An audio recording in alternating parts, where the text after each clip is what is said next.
The report came in at 0340 Imperial Standard Time, which was the kind of hour when junior officers made filing errors and nobody checked twice. Scout Vessel 7 Talon had been running a routine sweep of the Outer Rim Sector 9, Quadrant Fallow, the dead edge of mapped space where nothing lived and nothing happened, and the biggest excitement in 3 years had been a rogue comet that turned out to be a rogue comet, the kind of posting they gave officers who had made one too many small mistakes, a punishment disguised as an assignment. The report should have auto-filed. It didn't. The system sat on it for 4 seconds, an eternity in Imperial processing terms, then kicked it up. The chain with a single flag attached, not a red flag, not a yellow one, a flag the duty officer on the overnight shift had never seen before, white. Blank, the system's way of saying, I don't have a category for this. The duty officer, a young Veeth named Prex, stared at the flag for a long time. Then he did what any sensible junior officer would do at 0340 when presented with something he didn't understand. He escalated it. Admiral Vex Carr did not sleep well on the best nights, and this was not a best night. His quarters aboard the command station, Eternal Reach, were quiet and cold the way he liked them, but his mind had been running tactical models since midnight, old habit, the kind you don't stop even after 30 years of command. So when the comm chimed at 0412, he was already sitting up. He read the report twice. Small yellow star. 1 inhabited planet, 3rd orbital position, carbon-based atmosphere, bipedal dominant life, population estimate. Unclear. Sensors kept returning different numbers each pass, which sensors were not supposed to do. Technological index, unclear. No transponder signals, no registered fleet activity, no diplomatic record, no colonial claim from any recognized Empire member state. He read the last line 3 times. Classification attempt, failed. Cross-reference result not in records. Vex Carr had been in the Imperial fleet for 31 years. He had cataloged dead worlds and living ones. He had processed first contact with 11 species across 4 sectors. He had personally overseen the expansion of the Imperial Registry to its current count of 4,712,006 star systems, a number he knew by heart the way other men knew their children's birthdays. There was no system at that coordinate in those records. That was not possible. He dressed in the dark, not because the lights bothered him, because he needed the minute it took to button a uniform in darkness, needed to think. A database error. Had to be. The Outer Rim archives were old. Some of them migrated 3 or 4 times across different storage formats over the centuries. Data got corrupted, entries got dropped. It happened, rarely, but it happened. He would send a second scout. The second scout would file a proper report. The entry would be created. The number would become 4,712,007. He told himself that with the calm of a man who had never once had to tell it to himself before. The second scout went out at 0600. Standard 2-person crew, long-range sensors, orders to do a full spectrum pass and return with a complete planetary profile within 72 hours. It came back in 19. The crew, both of them, were sitting very straight when they docked. The kind of straight that wasn't discipline. The kind that was what the body does when it has decided, on its own, to be very still. Vex Carr met them in the debriefing room personally. He didn't usually do that for scout reports. He pulled the chair out across the table from them and sat down and looked at them and said nothing. The senior scout, a doll named Veth Oren, who had been running Outer Rim routes for 12 years without incident, put her hands flat on the table and said, "They were already watching us when we arrived, sir." Vex Carr said, "Explain." "We dropped out of transit at the outer edge of the system. Standard approach distance, far enough for passive observation. Before we ran a single active scan, before we pinged anything, we picked up targeting locks, 12 of them, from assets we could not visually locate. You were locked by ships you couldn't see. Couldn't locate on any spectrum we ran. They weren't cloaked, sir. Cloaking has a signature. These had no signature. They were just." She stopped. "Not there, until they were." The junior scout, who had said nothing, said quietly. Vex Carr looked at him. "They had locks on us for 6 hours, sir. We ran passive scans. We took readings. They watched us take readings. When we turned to leave, the locks released. Clean, all at once. Like a door being opened. The room was quiet." Vex Carr said, "Was there any communication attempt?" Veth Oren put a data chip on the table between them and slid it across. "One transmission," she said. 40 minutes into our observation window, we didn't respond. We didn't know what it was at first. It came in on a frequency we don't actively monitor. It took the system 11 minutes to even identify it as a directed communication rather than ambient signal. What was it? She looked at the chip. Then at him. Text only, sir. Imperial Standard. Clean grammar. No dialect variants. No translation artifacts. Whoever sent it either speaks it natively or has had a very long time to practice. He picked up the chip. He didn't look at it yet. What did it say? 4 words, sir. She said the 4 words. We've been waiting. Vex Carr sent the cruiser. Bright Dominion. 2 days later. Not a scout, a proper cruiser. 400 crew, full weapons complement. Enough firepower to crack a moon. He told Captain Drevsol to make the approach visible. No quiet observation. Come in with full transponder broadcast. Standard Imperial Fleet formation. Run the contact protocol, the way the book said to run it. He wanted to see what a show of force looked like from the other side. The Bright Dominion was gone for 8 days. It came back intact. Every crew member accounted for. No damage to the hull, no weapons fired, no casualties. Vex Carr looked at Drevsol in the debrief room, and Drevsol was a man who had done 2 combat tours and put down a colonial uprising with his own hands and was not by any definition a man who rattled. He was rattled. They met us, Drevsol said. 1 ship.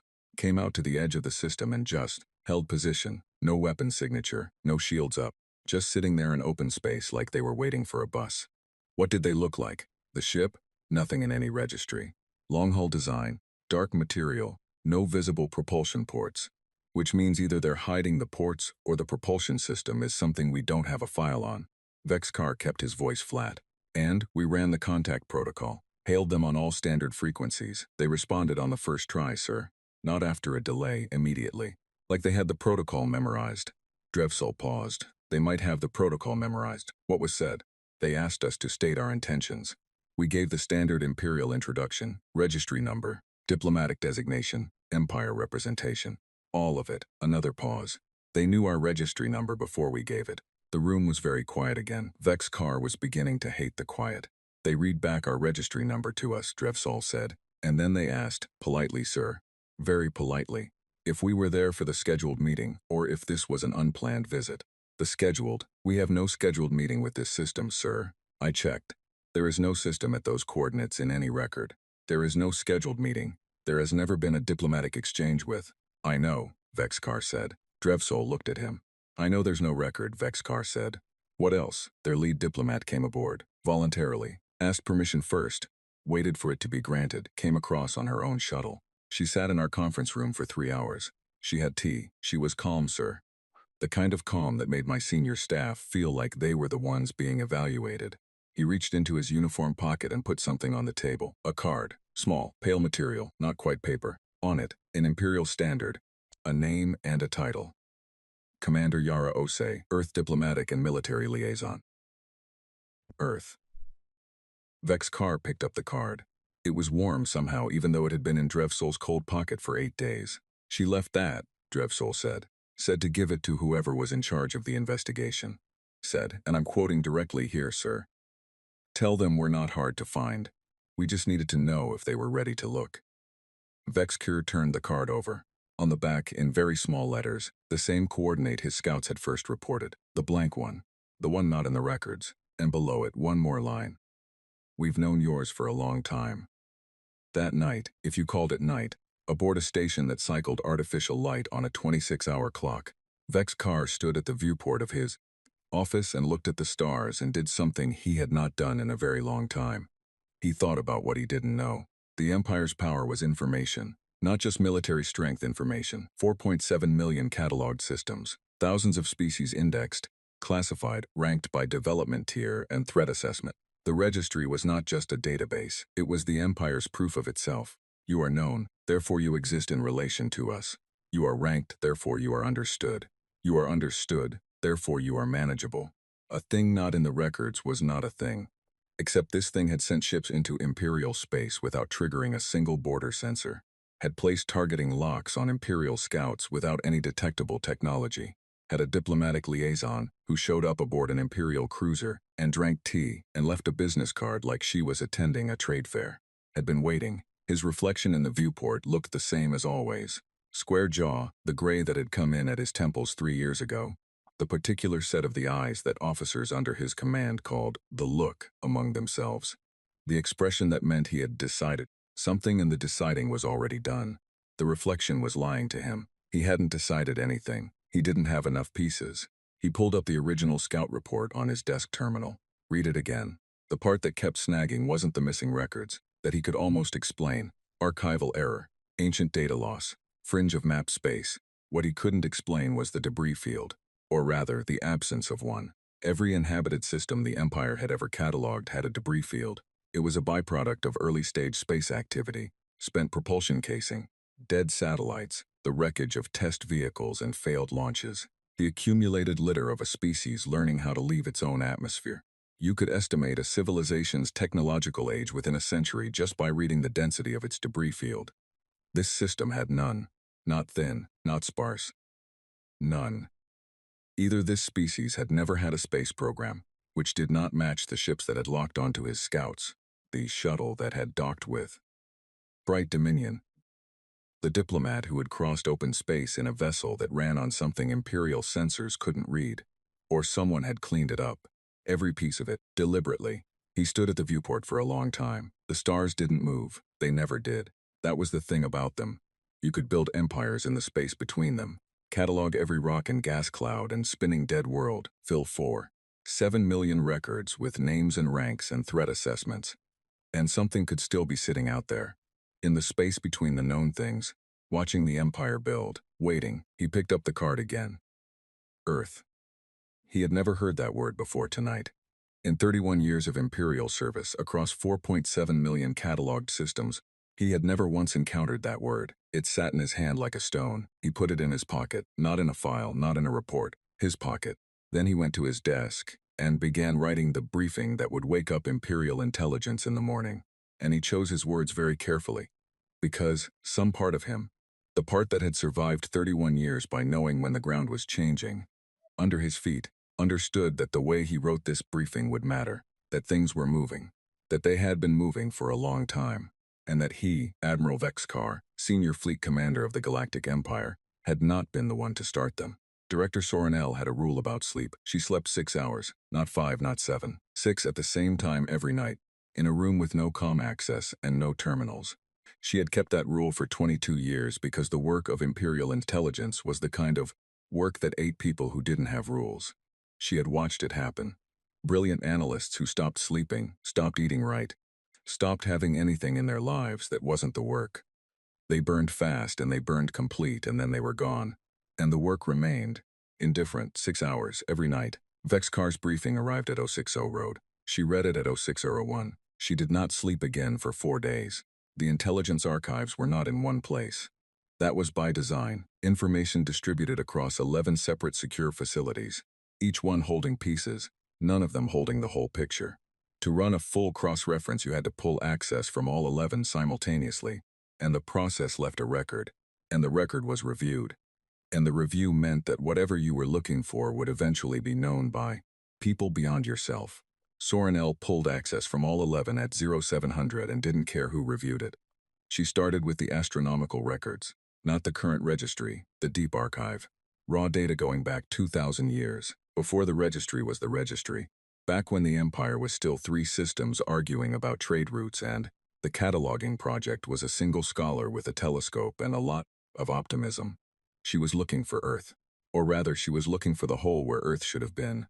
She found it in 40 minutes, which was faster than she expected and much slower than it should have been possible. The first signal was 847 years old, a radio transmission.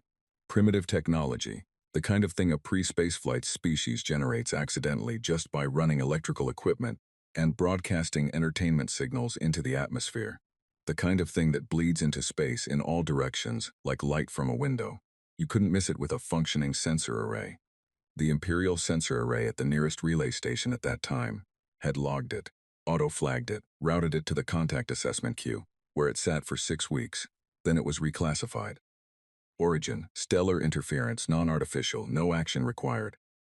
Soranel stared at that reclassification for a long time, because stellar interference did not produce structured signals with repeating mathematical intervals. Any second-year intelligence analyst could tell the difference. Whoever had reclassified that signal had either been catastrophically incompetent or had been something else entirely. She pulled the reclassification record, found the analyst ID, ran the ID. The file came back clean. A Geth analyst named Voss Rin, 40-year career, no disciplinary record, retired with commendation. She pulled his full personnel file and read it twice, and nothing was wrong with it. Nothing was wrong in the way that everything being right is sometimes more suspicious than something being wrong. A file without a single rough edge, without one missed day or minor reprimand or personnel note that said, occasionally difficult in meetings. Real careers had texture. This one was smooth. She flagged it and kept pulling. There were more. That was the thing. That was the thing that made her stop, twice, and sit very still at her terminal with her hands in her lap. Not because she was frightened, she was, but because she needed to not move for a moment and let the shape of what she was seeing settle into.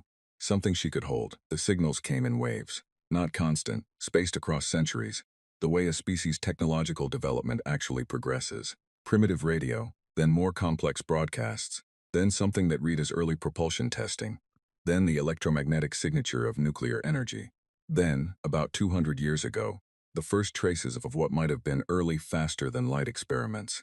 Each wave, at exactly the point it should have triggered Imperial Contact Protocol, had been reclassified. 17 times over 800 years. Different analysts, different relay stations, different sectors of the outer rim as the signal spread, but always the same result. A flag that should have started a contact assessment, quietly turned into a notation about stellar interference or equipment calibration or data corruption, and filed away where no one would look at it again.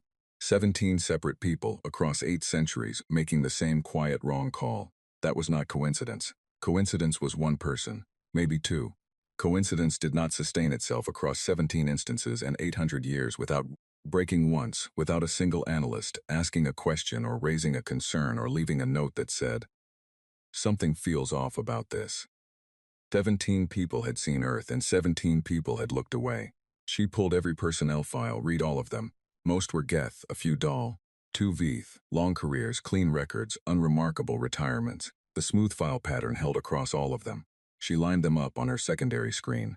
17 faces, 17 clean careers, and looked at them the way she looked at things when she was trying to find what they had in common. She almost missed it. Not in the faces. She wasn't looking for something that obvious. She was looking at the dates, service dates specifically, when each analyst had been assigned to the relay station or sector where they'd processed the Earth-adjacent signal. The assignments had not been random. The assignments were lateral transfers, every one of them. Someone posted to a relay station from another post, or from a desk assignment, or from a training program. In each case, the transfer paperwork was routine. In each case, the transfer had been processed by a different mid-level logistics coordinator somewhere in the Empire's sprawling administrative body. She started pulling the logistics coordinators. She found 6 of them. She almost kept going. Almost pulled those files the same way she'd pulled the others, when something made her stop. A different instinct. The one that had kept her alive in this job when the clean, analytical approach would have walked her into a wall. She ran the 6 logistics coordinators through facial composite analysis instead of personnel records. Stripped out the ID numbers and the career histories and the commendations. Just faces against the biometric database. One of them came back with a flag, not a match to another Imperial employee. A match to a physical profile type that the biometric database categorized, for lack of a better file, unclassified bipedal outer rim. She sat with that result for a very long time. Then she locked her terminal, put a level 6 security hold on everything she'd accessed in the last 6 hours, and walked to the window of her office. Outside, the station's rotation brought the star field into view. Slow, steady, the same stars she had looked at from this window for 9 years. She had spent those 9 years building what she privately considered the most complete picture of the galaxy's intelligence landscape that any single person had ever held. She knew which species were lying to the Empire about their military capabilities. She knew which trade agreements were fronts for resource extraction. She knew where the bodies were buried, sometimes literally, across a dozen member states. She had been proud of that. The pride had a specific shape now. The shape of someone who had been allowed to know a great many things while being kept very carefully away from the one thing that mattered. A human. And she was already calling it that, already using the word from the briefing, the word from the card.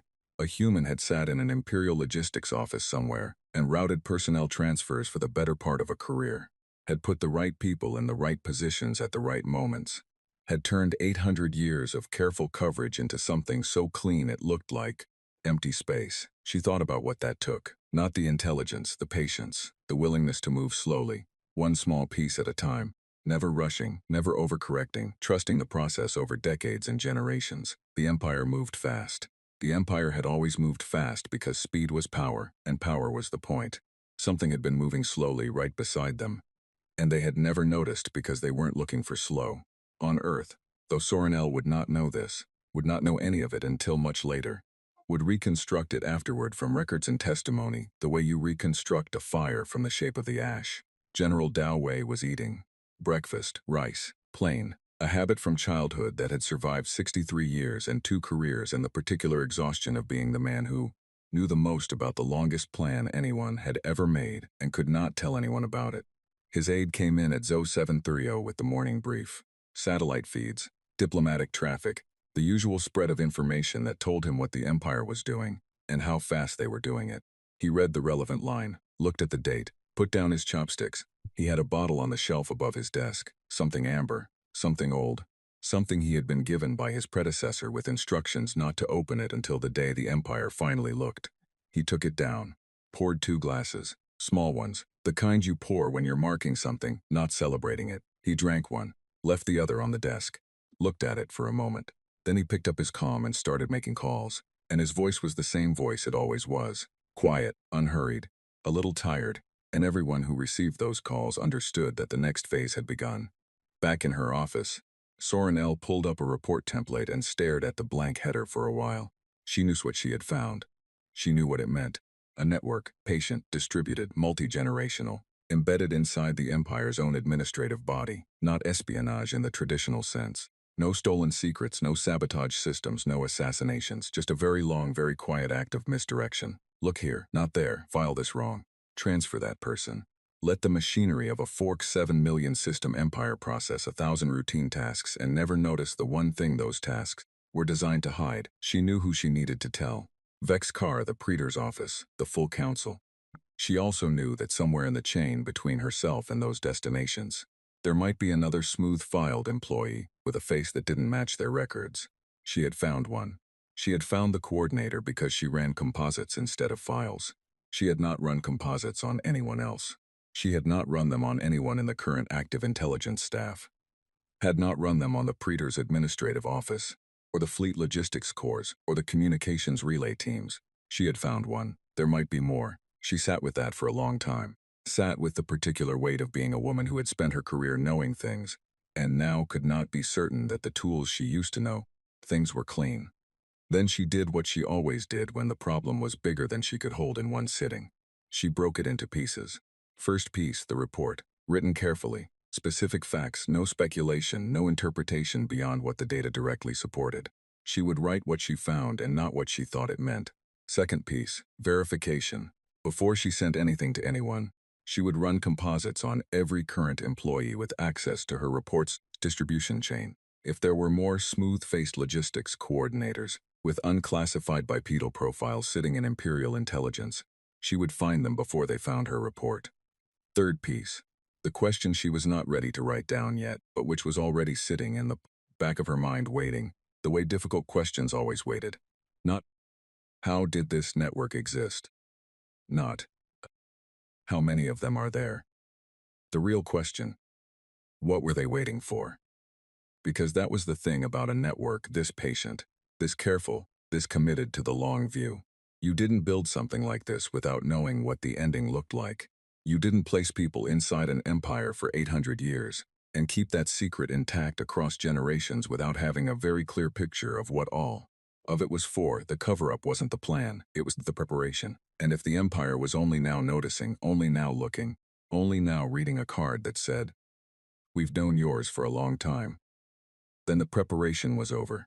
She started writing. Outside her window, the stars held their positions the way they always did, indifferent, patient, full of things not yet in any record. The War Council met on the 3rd day. Not because 3 days was the right amount of time to understand what they were dealing with. 3 days was nowhere near enough time for that. 3 days was the amount of time it took for the Praetor's office to stop pretending this was an intelligence matter and start treating it as what it actually was, a political one.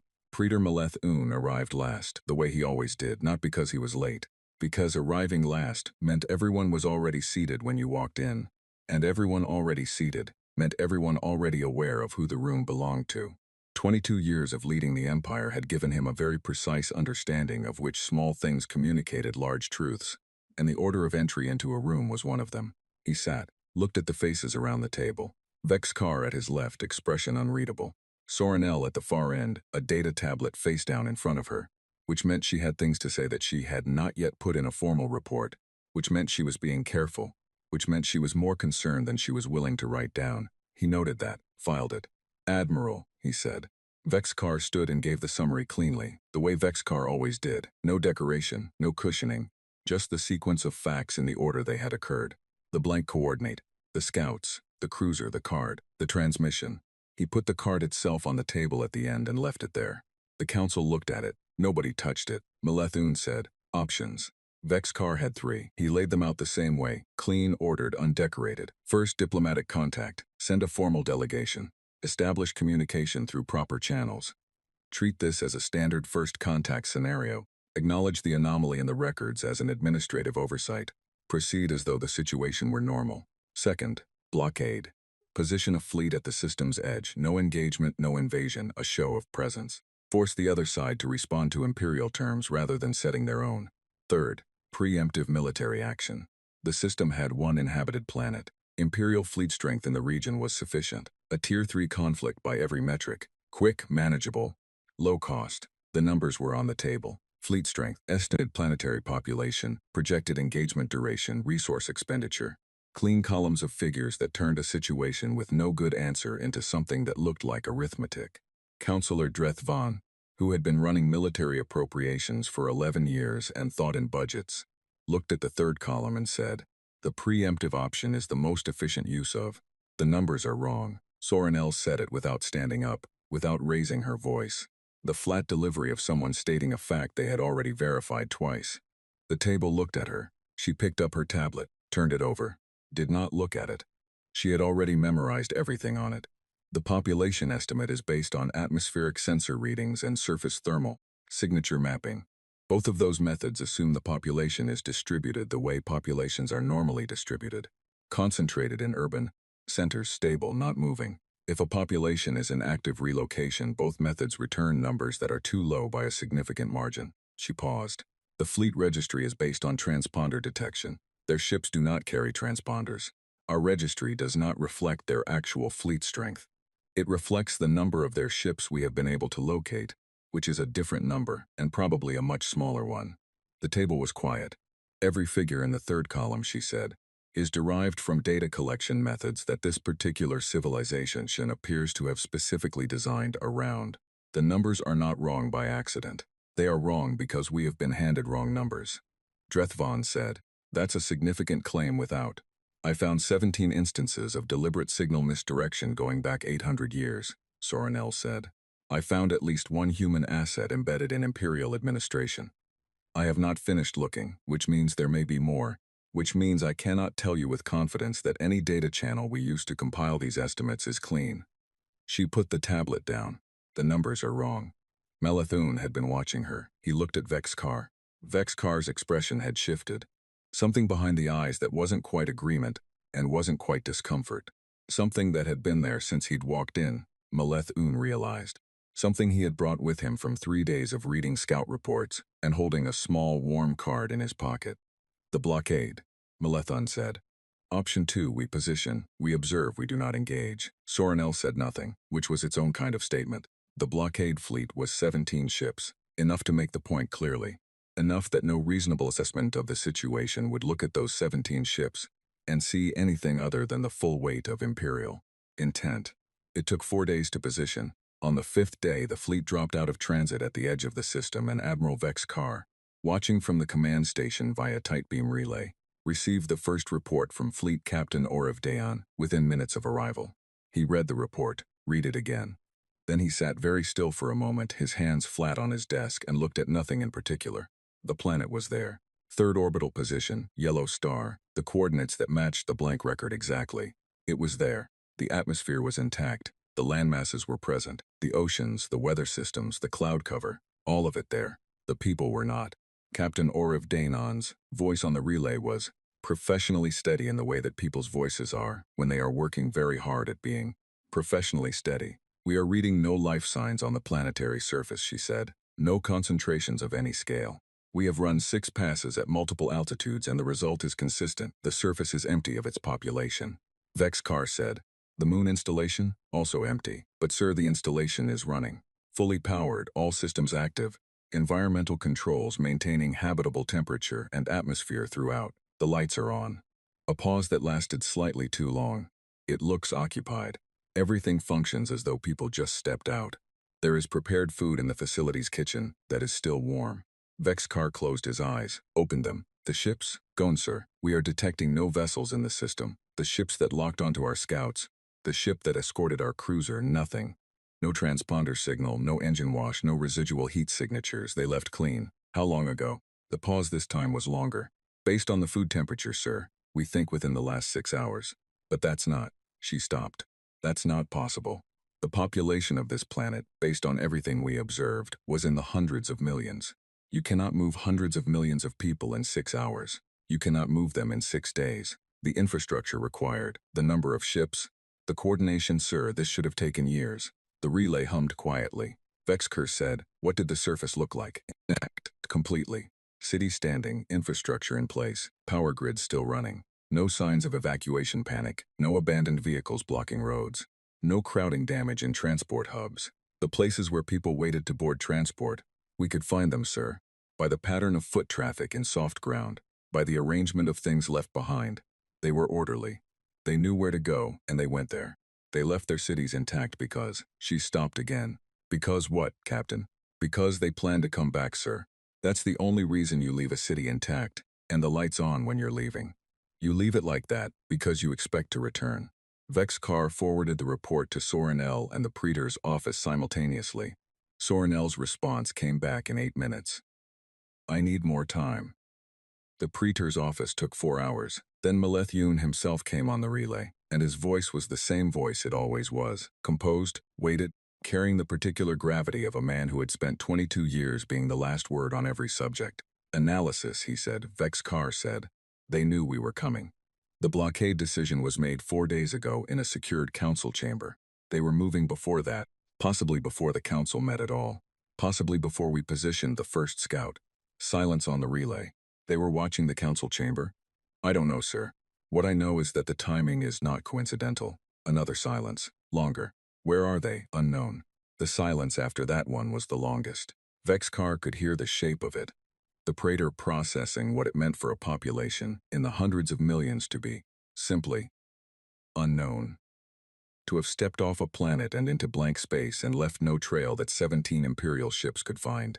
What do they want? Malethon said.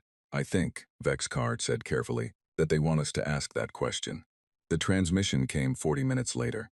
It arrived on a standard Imperial communication frequency, properly formatted, routed through the relay network with a transmission ID that the system logged without error. Clean, professional. The kind of transmission that came from someone who understood exactly how to send a message through Imperial infrastructure. Captain Oriv Dan forwarded it to Vexcar without comment, which was comment enough. It was text only, short.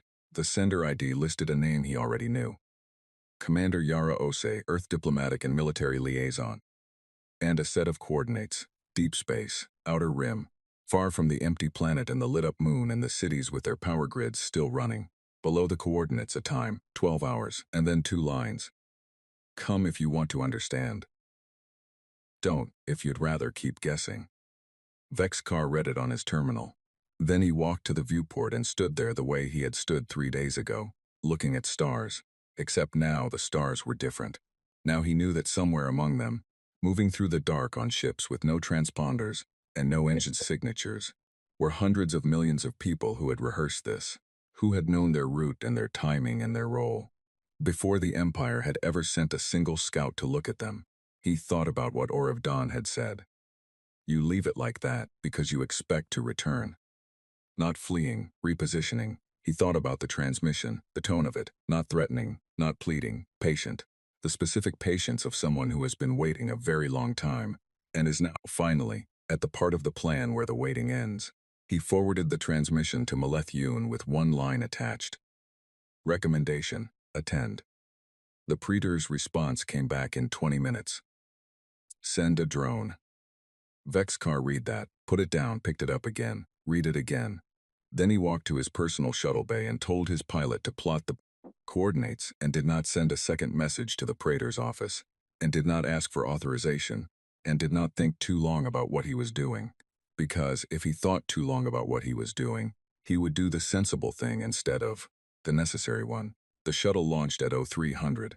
12 hours. He had been wrong about things before. He had made calls that cost ships, that cost lives, that he still measured himself against in the small hours of the morning when the tactical models ran behind his eyes like old film. He had been wrong. He did not think he was wrong about this. Whatever was at those coordinates, it was not a trap. Traps didn't leave their cities with the lights on. Traps didn't send politely worded invitations with choices attached. Whatever was at those coordinates had been built for this exact moment. He sat in the back of his shuttle as it accelerated into the dark, and outside the small window the stars moved the way they always did, not at all. And somewhere ahead of him, in space that was not in any record, something was waiting. It had always been waiting. He was only now beginning to understand what for.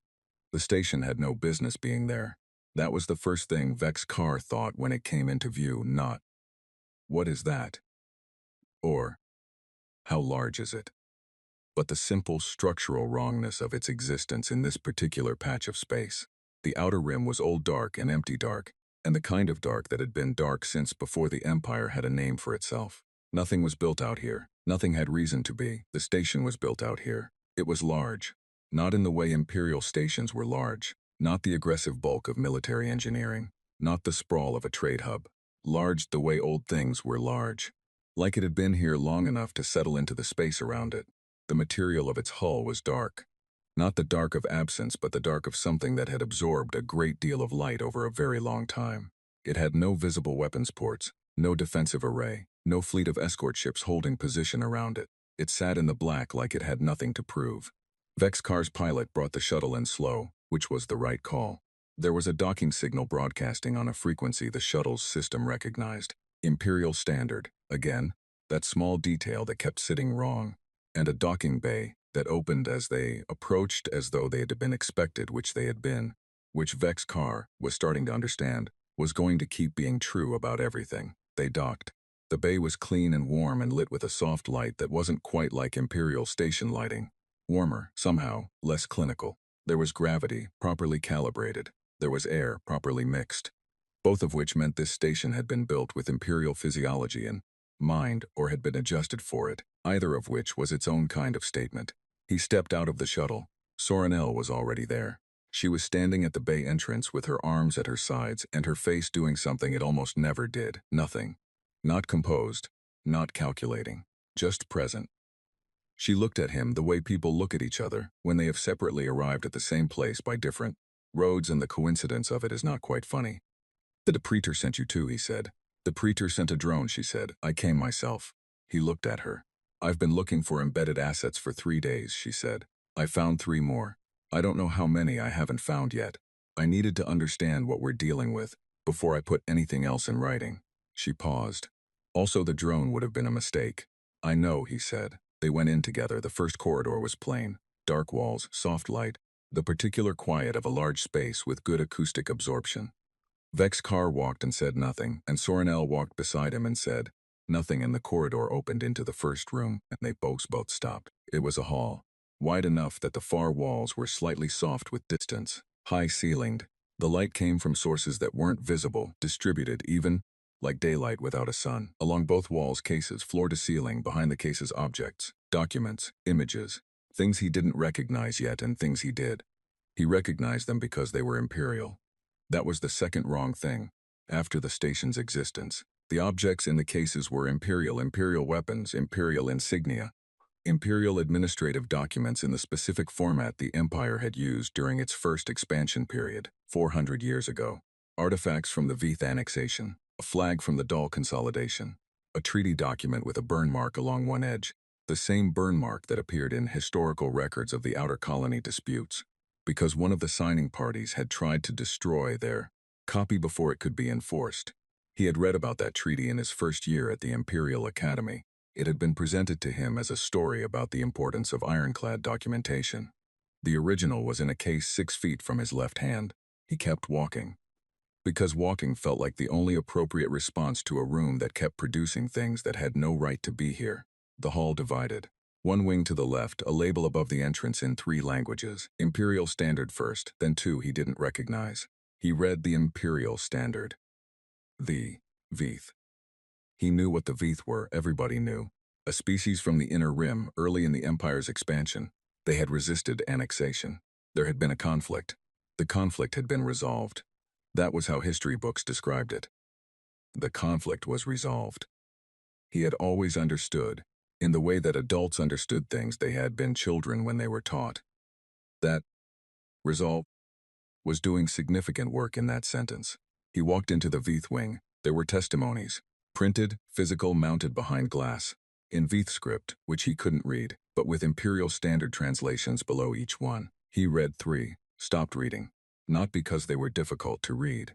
Because they were easy, clear, specific, first-hand accounts written in plain language. And the plain language described things that he had never seen in any document in any Imperial archive big. As the Imperial archives did not contain plain language about this particular subject.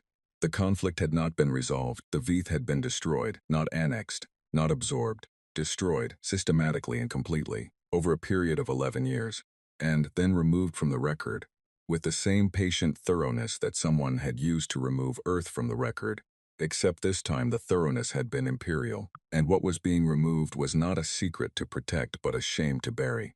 He stood in the Veeth wing for a while, then he walked out and kept going. There were others, a wing for each. Names he knew as historical footnotes, species described in Academy texts as pre-expansion tier, absorbed or defunct. Each wing with its objects, its documents, its testimonies. Each wing labeled with 2 things, a name and a date. The date was the date of the last record.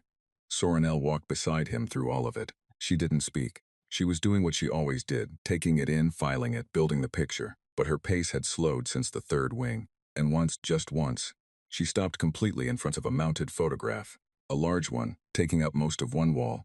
A city that had been a city and was not anymore. And stood there long enough that he had moved several steps ahead before he noticed she wasn't. Beside him, he waited.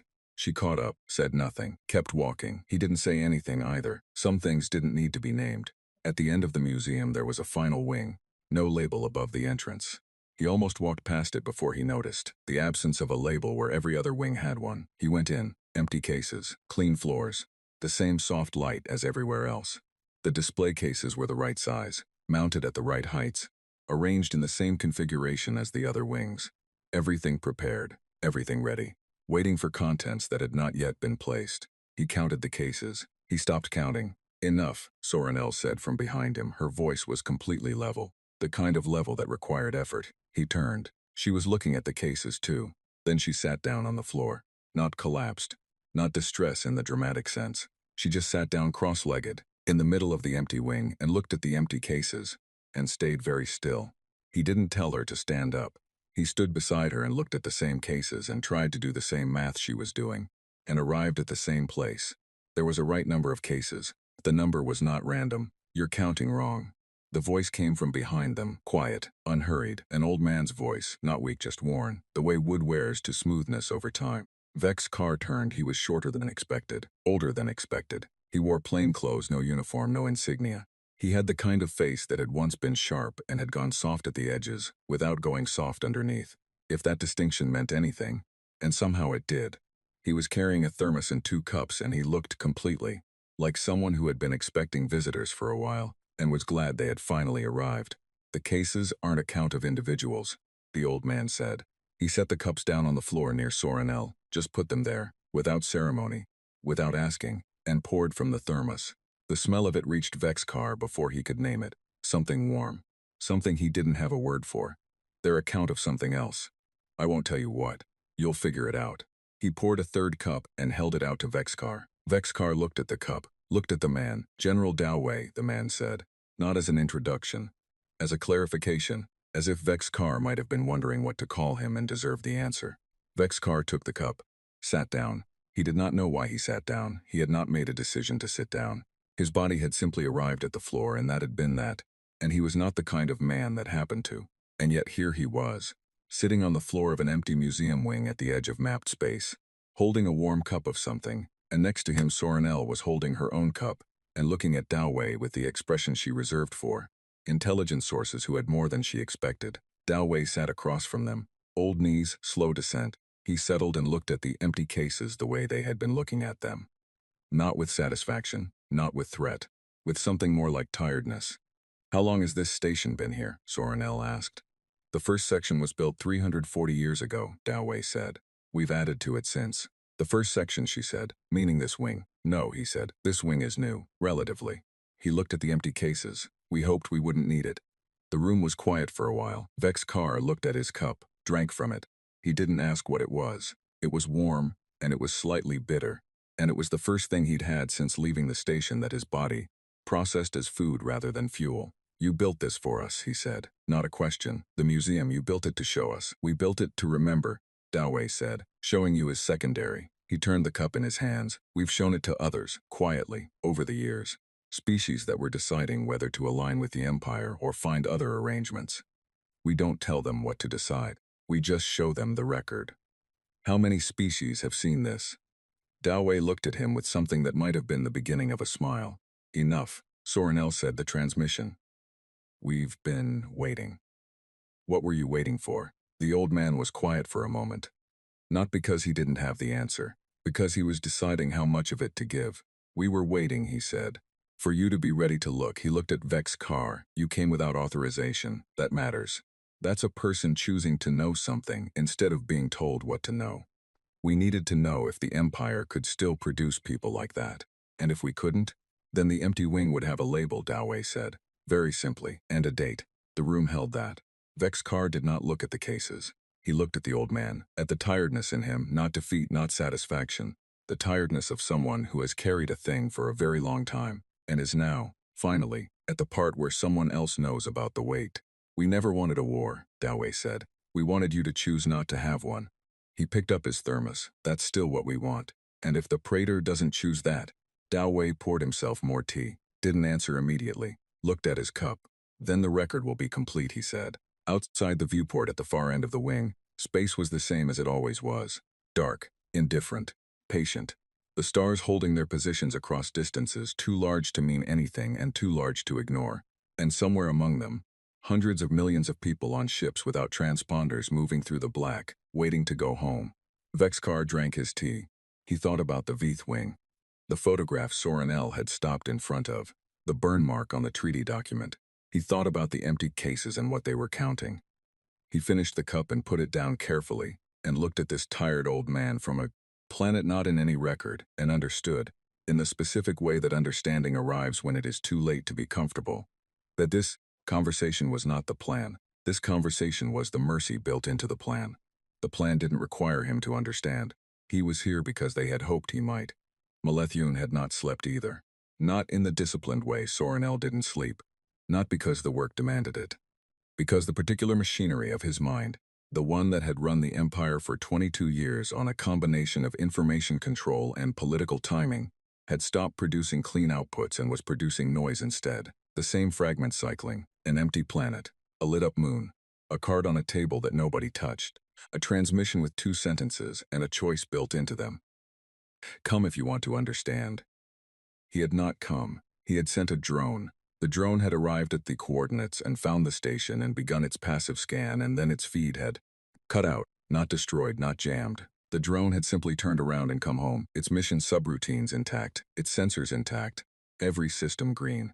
It had turned around the way a dog turns around at a particular smell, some deep code instruction tripping that Malethune's technical team spent 4 hours trying to locate and could not. They had sent a machine. The machine had been sent back. He thought about that. About the precision of it, not destroying the drone, which would have been a provocation, not jamming it, which would have been detectable, just redirecting it. A gesture that said, "This is not how this works." A lesson delivered without a word. He had been on the receiving end of that kind of move exactly once before, 26 years ago, when he was still a young counselor watching the previous Praetor navigate a coalition dispute. The previous Praetor had said, You can always tell the quality of an opponent by how they say no. A weak opponent slams the door. A strong one just stops opening it.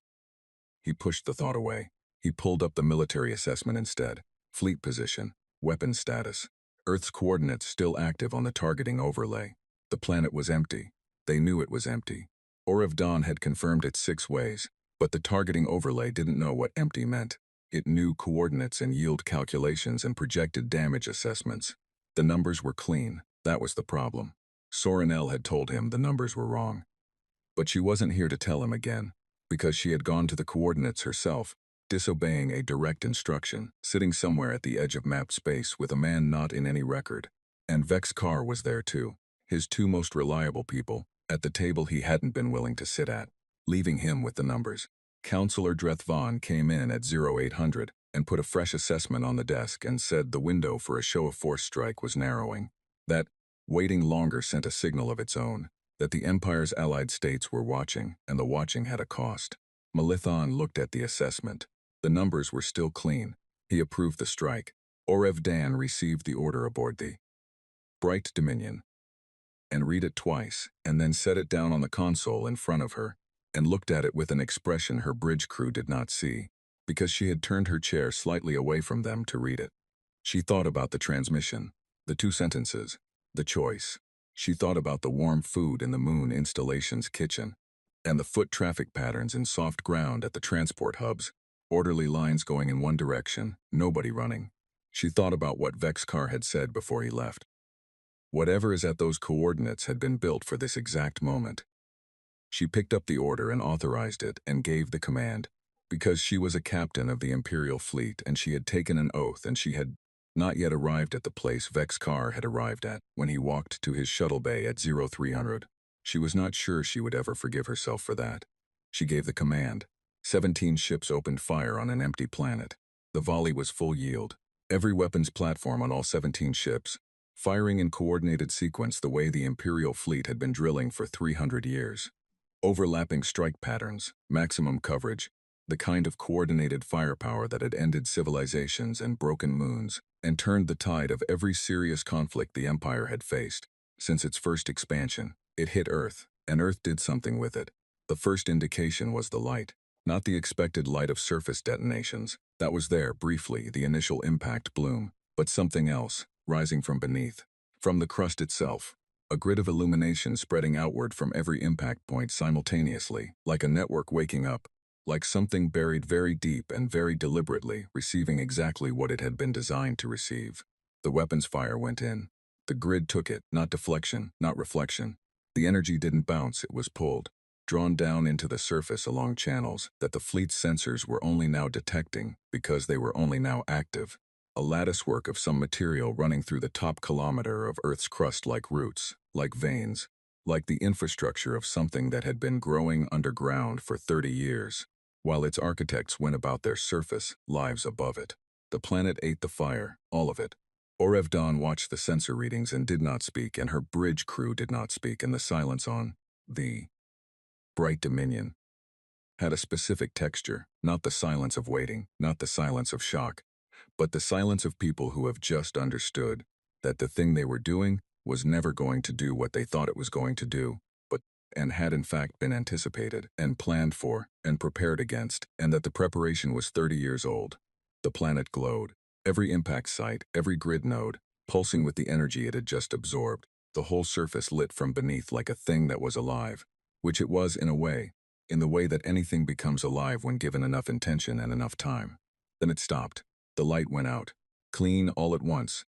Like a held breath released, Earth sat in the dark the same as it had before the strike. Same atmosphere, same oceans, same cloud cover drifting across the same land masses, undamaged, unchanged. 17 ships had just fired everything they had at it. It had not noticed.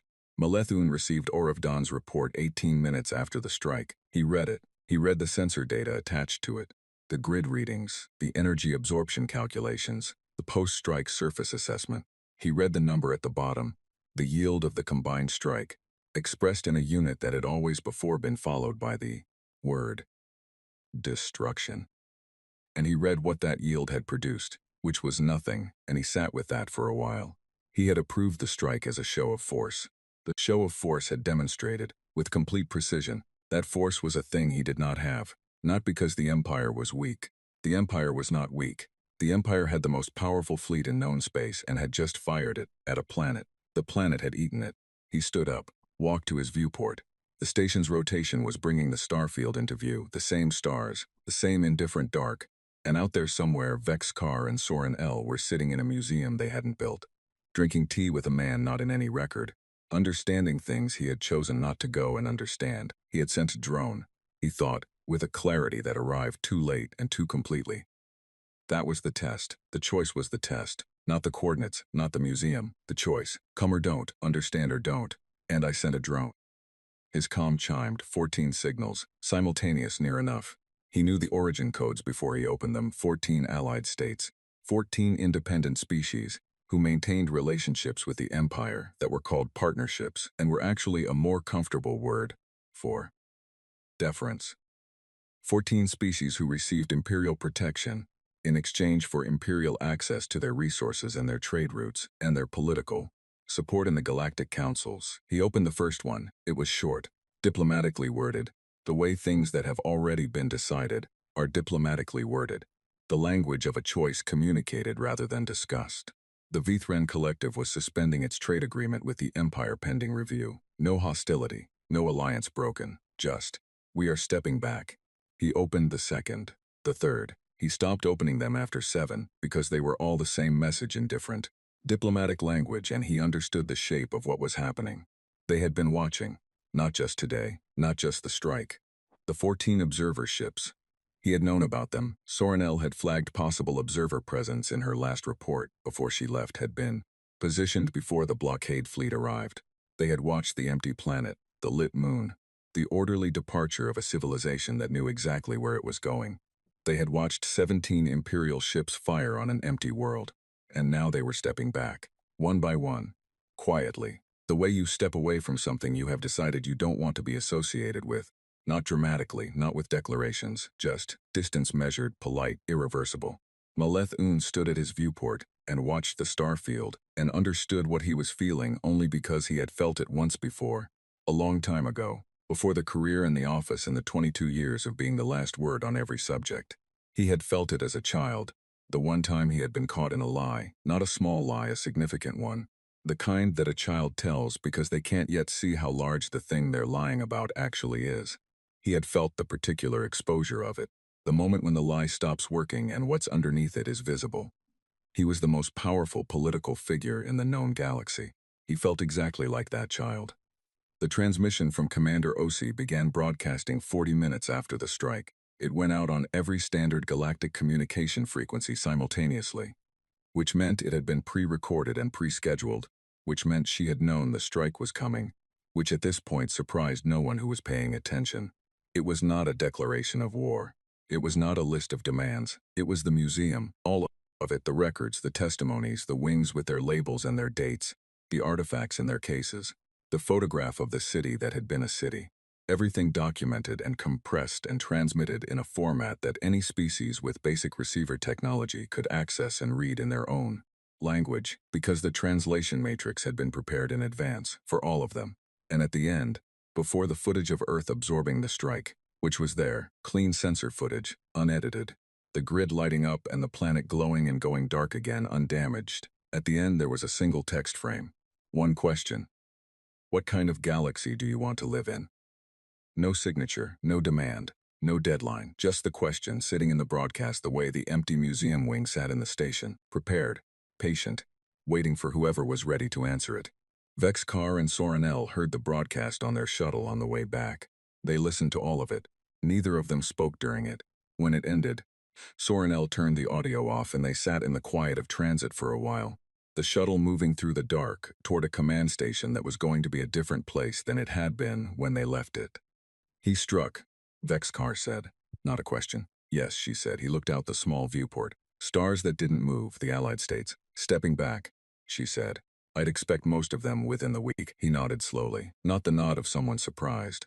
The nod of someone confirming a shape they had already seen. She said 30 years, he said. Dao Wei, the grid, 30 years. At least. Soren L. said, the station is 340 years, he said, to build a museum.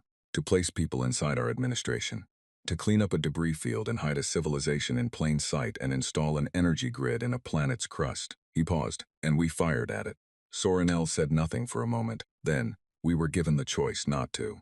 The shuttle ran on. Behind them, somewhere in the dark, the station sat at the edge of everything with its soft lights and its warm-lit wings and its empty cases, waiting patiently for contents that, now, might not come.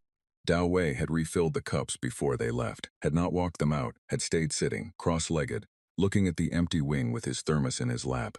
The specific stillness of a man who has done what he set out to do, and is now letting the world do what it will with it.